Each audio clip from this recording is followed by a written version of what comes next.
p523. The gendarme. The prisoner cried out happily. They were happy that they would be escorted the rest of the way by the attentive gendarme and not by the convoy. Once again, I have forgotten to insert quotation marks.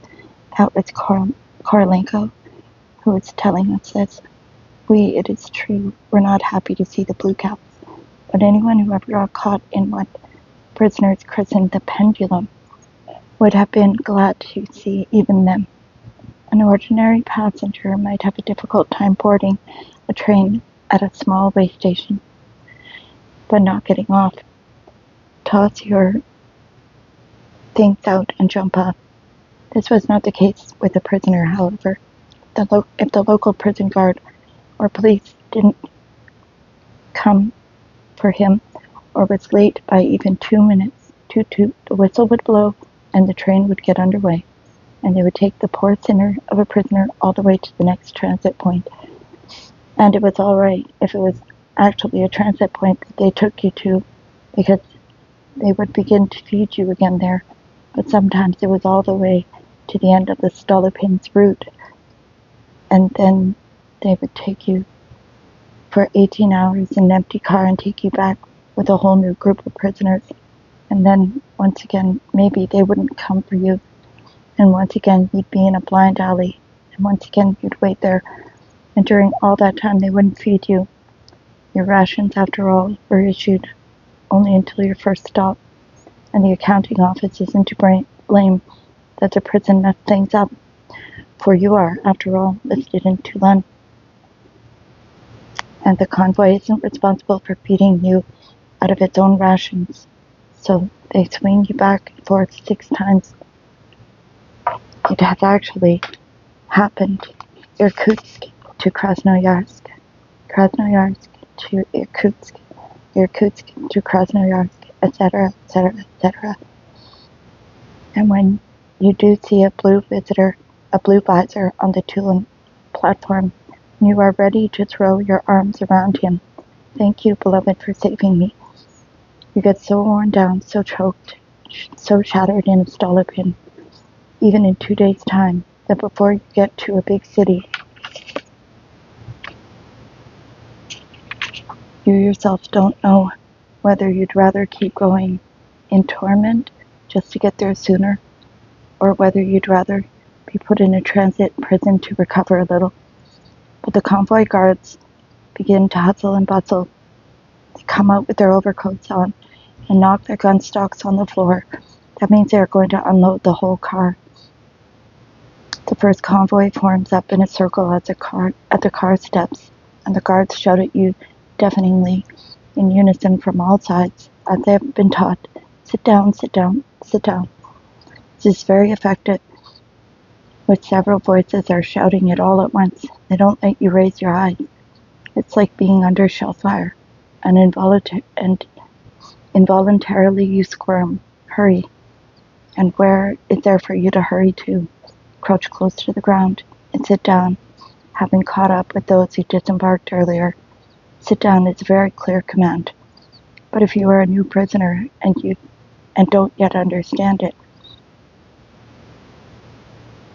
when I heard this command on the switching tracks at Ivanova, I ran, clutching my freedom, and not in camp. I ran, clutching my suitcase in my arms. If a suitcase has been manufactured out in freedom and not in camp, its handle always breaks off, and always at a difficult moment. And set it down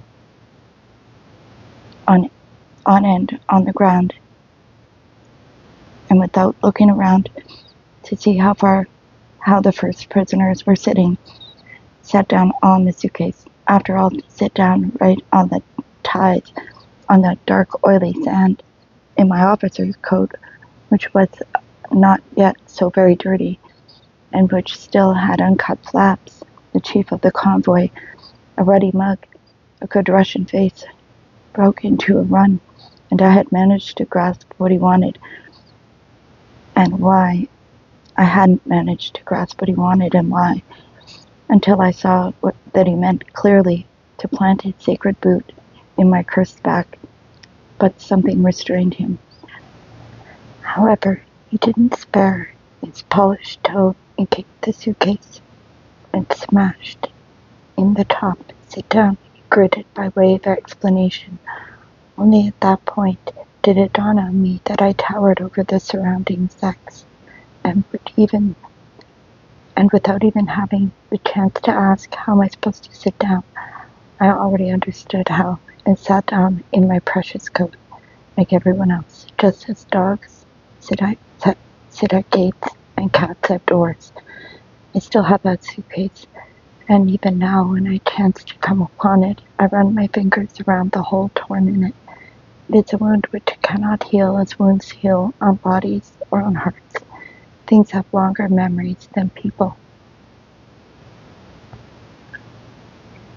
And forcing prisoners to sit down was also a calculated maneuver. If you are sitting on your rear end on the ground, so that your knees tower in front of you, then your center of gravity is well back of your legs, and it is difficult to get up and impossible to jump up.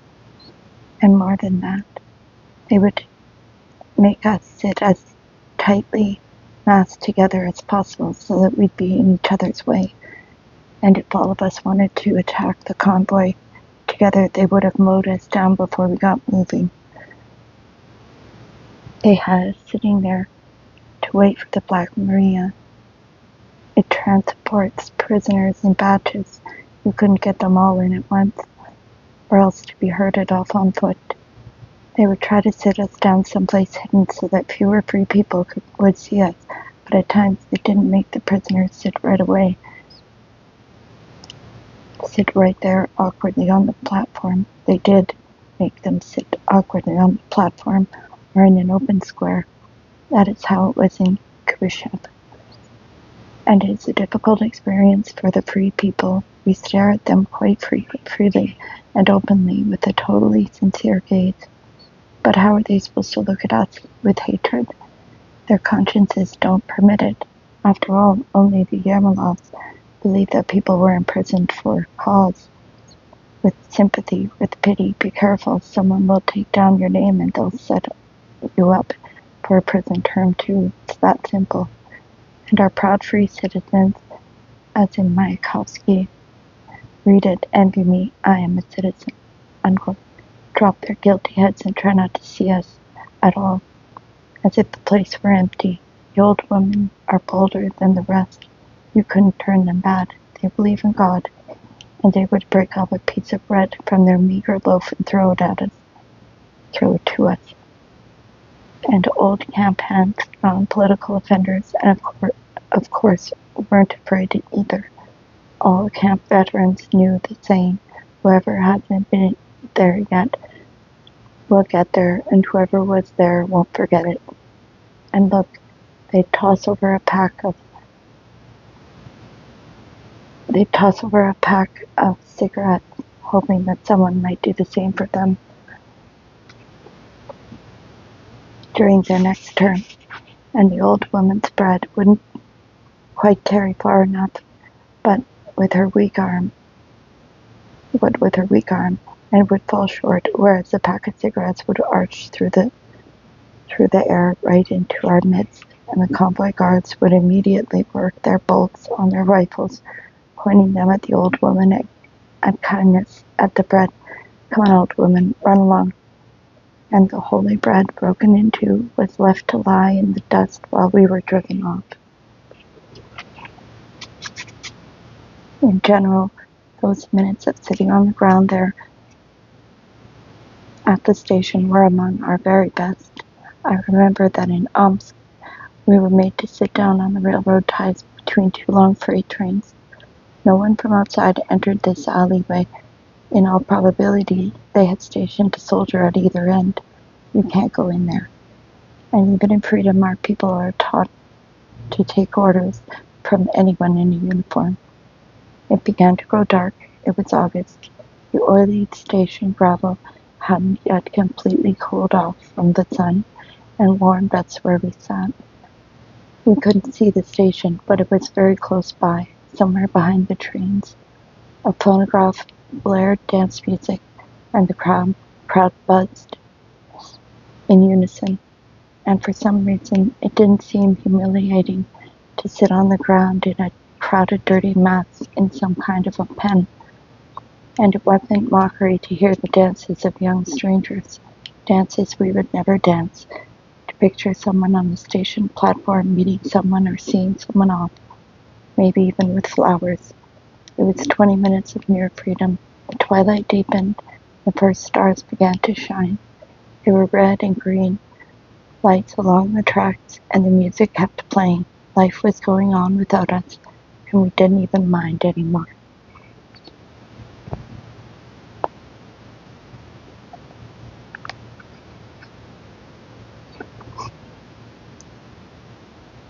Cherish such moments, and prison will be easier to bear. Otherwise you will explode from rage. And if it was dangerous to herd the sex along to the Black Maria, because there were streets and people right next to them, then the convoy statutes provide another good command. Link arms. There was nothing humiliating in this. Link arms. Old men and boys, girls and old women, healthy people and cripples. When one of your hands is hanging onto your belongings, your neighbor puts his arm under that arm, and you in turn link your other arm with your other neighbor's. So you have now been compressed twice as tightly as in ordinary formation, and you have immediately become heavier and are hampered by being thrown out of balance by your belongings and by your awkwardness with them. And you sway steadily as you limp, dirty, gray, clumsy creatures. You move ahead like blind men with an ostensible tenderness for one another, a caricature of humanity. It may well be that no Black Maria at all is there to fetch you, and the chief of convoy is perhaps a coward. He is afraid he will fail to deliver you safely, and in this state, weighted down,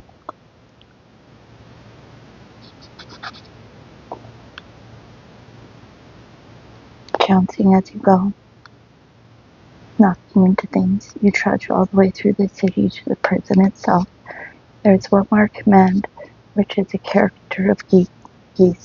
Take hold of your heels. It's meant that anyone whose hands were free had to grab both his legs at about ankle height. And now, forward march. Well now, reader, put this book aside, try going around the room that way. How does it work? And at what speed? How much looking around could you do? And what about escaping? Picture the way 3 or 4 dozen such geese look from the side. Kiev, 1940. And it is not necessarily August out, it might be December, 1946. And there being no Black Maria, you are being herded at 40 degrees below zero to the Petropavlovsk transit prison. And it is easy to guess that during the last hours before arriving the Stolypin car, the Stolypin convoy refused to go to the trouble of taking you to the toilet. So to avoid getting it dirty, weakened from interrogation, gripped by the cold, you have a very hard time holding it, especially women. Well, and so what? It's for horses to stand stock still and loose the floodgates. It's for dogs to stand stock. It's for dogs to go lift a leg against a fence. But as for people, you can do it right there while you keep moving. No need to be shy in your own fatherland. It will dry at the transit prison.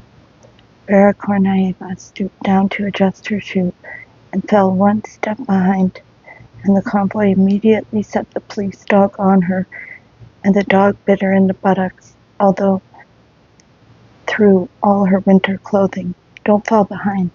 And a new spec fell down, and they beat him with their gun stocks and jackboots. Well, that's no tragedy. It won't be photographed for the Daily Express, and the chief of convoy will live to a ripe old age and never be tried by anyone.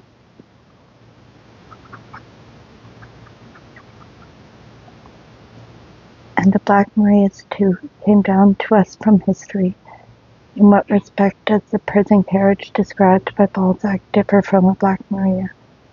Only that the prison carriage was drawn along more slowly, and the prisoners weren't packed so tightly. True, in the 20s, columns of prisoners were still being driven afoot through our cities, even Leningrad. They brought traffic to a halt at intersections. So you got caught stealing, came the reproaches from the sidewalks. No one had yet grasped the plan, the great plan for sewage disposal. But always alert to technological trends, the archipelago lost no time in adopting the black ravens, more familiarly known simply as ravens, Black Marias. These first Black Marias appeared at the same time as the very first trucks on our still cobblestone streets. Their suspension was poor, and it was very rough riding in them, but then the prisoners weren't made of crystals either. On the other hand, they were very tightly corked even at that time. In 1927, there wasn't one little crack, and there wasn't one little electric light bulb, and there wasn't any air to breathe, and it was impossible to see out.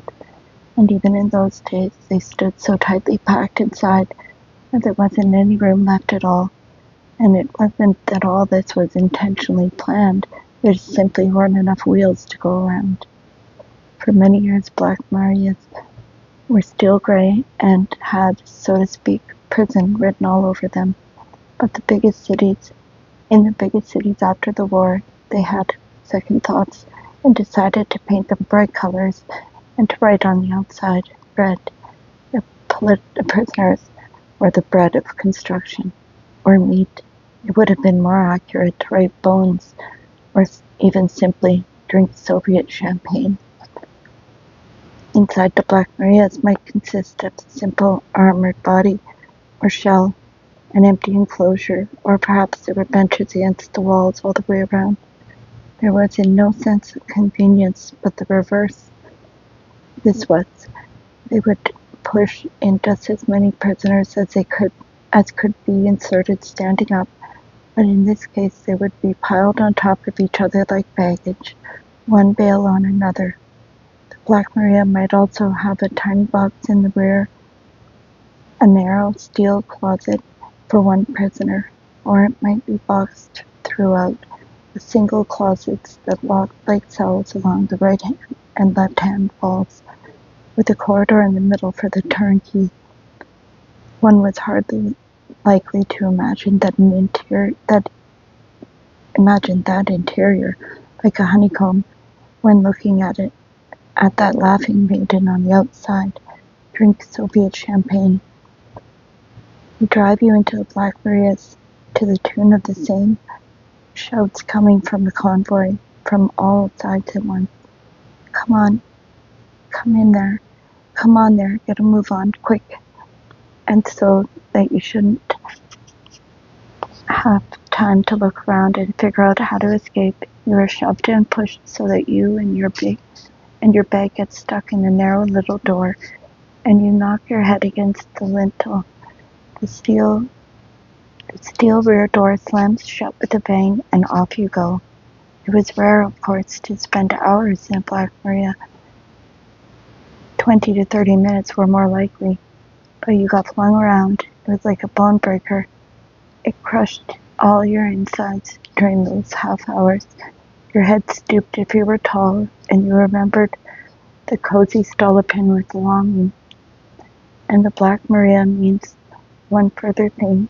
It is reshuffling of the deck, new encounters, and among them, those which stand out most clearly are, of course, your encounters with the thieves. You may never happen to be in the same compartment with them, and maybe they won't put you in the same cell with them even at the transit prison.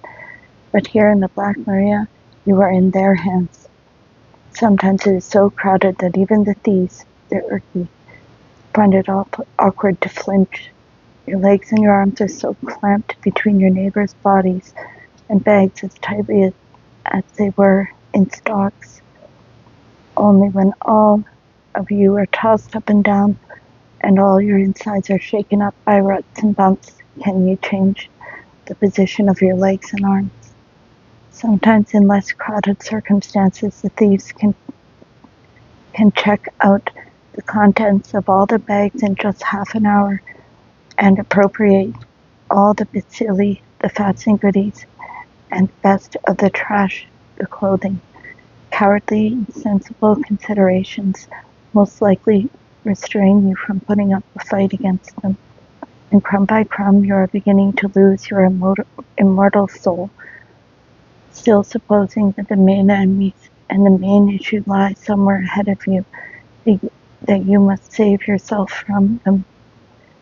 And now you might just throw a punch at one of them and get a knife in the ribs. Then there would be no investigation, and even if there should be one who would threaten the thieves in any way, they would only be delayed at the transit prison instead of going to the far-off camp. You must concede that in a fight between a socially friendly prisoner and a socially hostile prisoner, the state simply could not be on the side of the latter.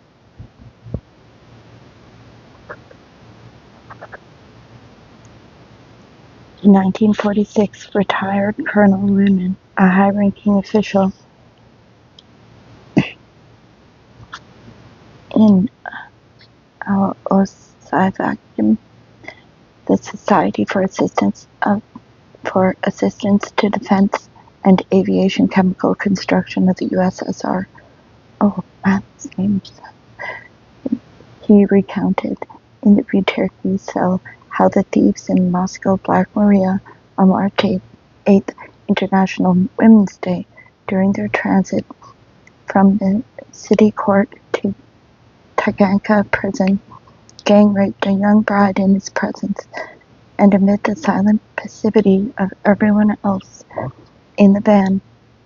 That very morning the girl had come to her trial as a free person and as attractively dressed as she could manage. She was on trial for leaving her work without official permission, which in itself was a repulsive fabrication worked up by her chief in revenge for her refusal to live with him.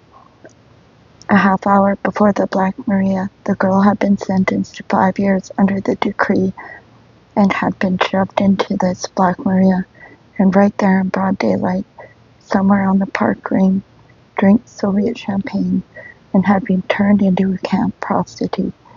And are we really to say that it was the thieves who did this to her and not the jailers, and not her chief? A thief's tenderness, too. Having raped her, they robbed her. They took the fashionable shoes with which she had hoped to charm the judges, and her blouse, which they shoved through the convoy guards who stopped the van and went on to get some vodka and handed it in so the thieves could drink at her expense too. And when they got to the Taganka prison, the girl sobbed out her complaint. The officer listened to her, yawned, and said, "The government can't provide each of you with individual transportation. We don't have such facilities. Yes, the Black Marias are a bottleneck of the archipelago. There is no possibility of separating the politicals from the criminals in the Stolypins. Then it is impossible to keep a woman separate from the men in a Black Marias. And just how could one suspect the thieves not to live it up en route from one jail to another? Well, and if it weren't for the thieves, we would have been grateful. We would have to be grateful to the Black Marias for our brief encounters with women, where, if not here, is one to see them, hear them, and touch them in prison existence. Once in 1950, they were transporting us from the Butirki to the station in a not at all crowded van, 14 people in a Black Maria with benches. Everyone sat down, and then suddenly they pushed in one more, a woman alone. She sat down beside the rear door, fearfully at first. After all, she was totally defenseless against 14 men in a dark cell. But it became clear after a few words that all those present were comrades. 58. She gave us her name, Rapina, a colonel's wife. She had been arrested right after he had, and suddenly a silent military man, so young and thin that it seemed he had to be a lieutenant, said to her, "Tell me, weren't you arrested with Antonia I?" "What, are you her husband, Oleg?" "Yes, Lieutenant Colonel I, from the Frunes Academy." "Yes." What a yes it was. It emerged from a trembling throat, and in it there was more fear of finding out something bad than there was happiness. He sat down next to her. Twilight shafts of summer daylight diffused through two microscopic gratings in the two rear doors, flickered around the interior as the van moved along and across the faces of the woman and the lieutenant colonel. She and I were imprisoned in the same cell for 4 months while she was undergoing interrogation. Where is she now? All that time she lived only for you. Her fears weren't for herself, but were all for you. First, that they shouldn't arrest you, and then later that you should get a lighter sentence. But what has happened to her now? She blamed herself for your arrest. Things were so hard for her. Where is she now? Just don't be frightened. And Rapina put her hands on his chest as if he were her own kin. She simply couldn't endure the strain. They took her away from us. She, became, well, a little confused. You understand? And that tiny storm box in sheets of steel rolled along so peacefully in the 6-lane automobile traffic, stopped at traffic lights, and signaled for a turn. I had met Oleg I in the Buterki just a few moments before, and here is how it happened. They had herded us into the station box and had brought us our things from the storage room. They called him and me to the door. At the same moment, through the open door into the corridor, we could see a woman, jailer, rifling the contents of his suitcase, and she flung out of it and onto the floor a golden shoulder board with the stars of a lieutenant colonel that had survived until then, all by itself. Heaven only knows how. She herself hadn't noticed it, and she had accidentally stepped on its big stars with her foot. She trampled it with her shoe, exactly as in a film shot. I said to him, "Direct your attention to that, Comrade Lieutenant Colonel." And he glowered. After all, he still had his ideas about the spotlessness of the service. And now, here was the next thing, about his wife, and he had had only 1 hour to fit all this in. Have a good night.